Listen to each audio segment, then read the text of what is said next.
बिस्मिल्लाहिर्रहमानिर्रहीम। आज हम बनाएंगे सिंधी बीफ पुलाव। वीडियो का एंड तक देखें, इंशाल्लाह आपको ये रेसिपी ज़रूर पसंद आएगी। वीडियो को शुरू करते हैं तो सबसे पहले 2.5 किलो गोश्त कुकर में डालेंगे हम। एक अदद पूरा प्याज शामिल करेंगे इसमें। एक अदद लहसुन शामिल करेंगे इसमें।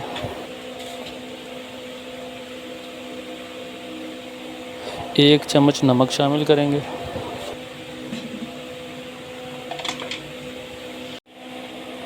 एक चम्मच सौंफ शामिल करेंगे।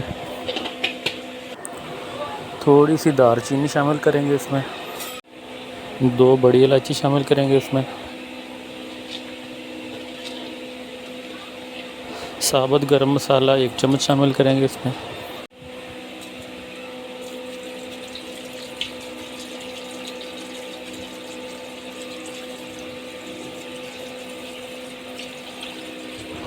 और तकरीबन 2 लीटर के करीब इसमें पानी शामिल करेंगे हम।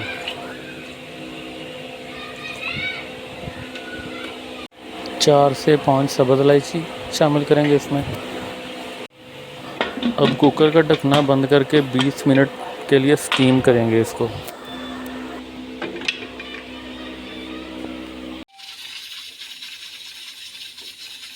कुकर को 20 मिनट हो चुके हैं।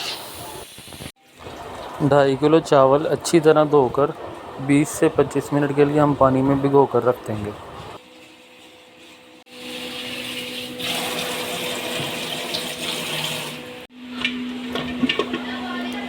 गोश्त हमारा उबल चुका है।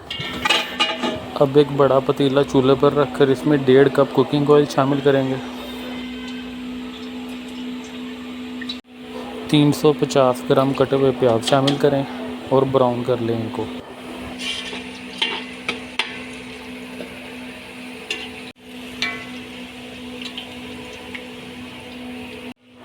जैसे ही प्याज ब्राउन हो जाएंगे तो हम 1 कप यखनी शामिल करेंगे इसमें गोश्त की।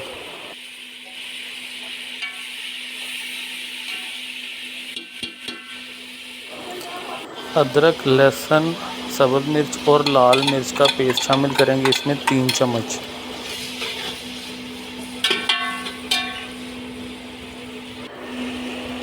ढाई सौ ग्राम कटे हुए टमाटर शामिल करेंगे इसमें।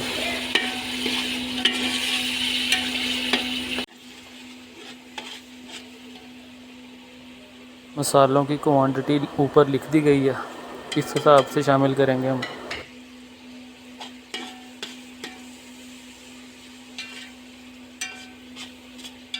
ये जो मसाले हमने शामिल किए हैं, ये पकाने के बाद हम गोश्त शामिल करेंगे बग़ैर यखनी के।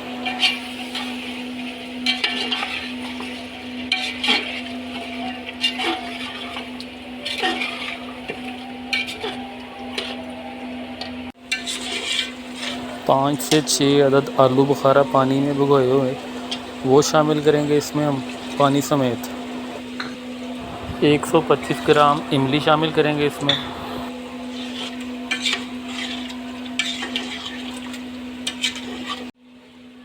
जो गोश्त हमने स्टीम किया था उसमें से 1.5 लीटर यखनी बच गई थी वो ऐड करेंगे और 1 लीटर पानी शामिल करेंगे इसमें, टोटल 2.5 लीटर।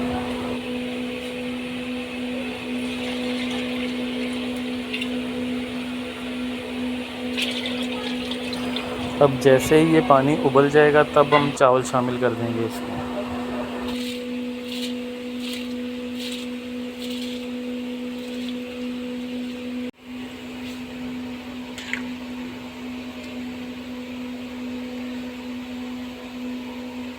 चावल शामिल करने के बाद 10 मिनट तक कंटिन्यूसली पकाएं इसको।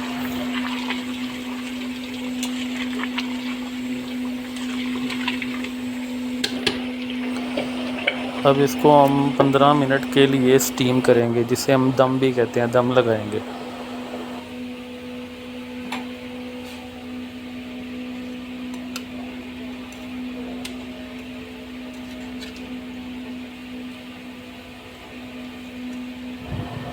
हमारा सिंधी पुलाव तैयार है। उम्मीद है आपको वीडियो पसंद आई होगी। अगर आप हमारे चैनल पर नए हैं तो काइंडली हमारा चैनल सब्सक्राइब कर दें। हमारी नई आने वाली वीडियोस के लिए।